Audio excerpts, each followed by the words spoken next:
Umiinit na naman ang usap-usapan sa mundo ng telebisyon matapos kumalat ang isang blind item na tila tumutukoy sa kilalang TV executive na si Mr. Johnny Manahan at sa mga programang Vibe na mapapanood sa TV5. Ayon sa naturang chika, may mga nagsasabing posibleng maibaba o matigil ang show dahil umano sa hindi nito pag-angat sa ratings at sa hirap ng pagpasok ng mga advertisement. Kasama rin sa mga bulong-bulungan ang di umano'y pag-alis ni Mr. M sa TV5. Lalo pat kamakailan lamang ay inilunsad din ng Starworks. Ngunit mabilis itong pinabulaanan ng ilang taong malapit sa programa na nagsasabing wala namang katotohanan ng kumakalat na chismis at tuloy pa rin ang kanilang mga aktibidad.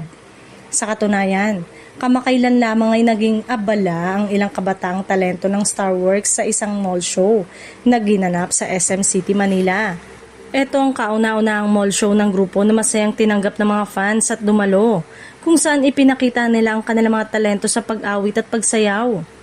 Naging highlight din ng event ang pag-perform ng ilan sa mga talent tulad nina Sean Martin habang sabay-sabay nilang isinasayaw ang official theme song ng Starworks.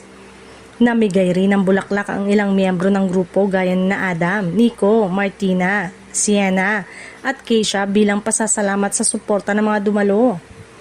Dumalo rin sa naturang event ang ilang celebrity tulad ni JM De Guzman, Francine Diaz at RC Munoz upang suportahan at ipromote ang kanilang mga proyekto.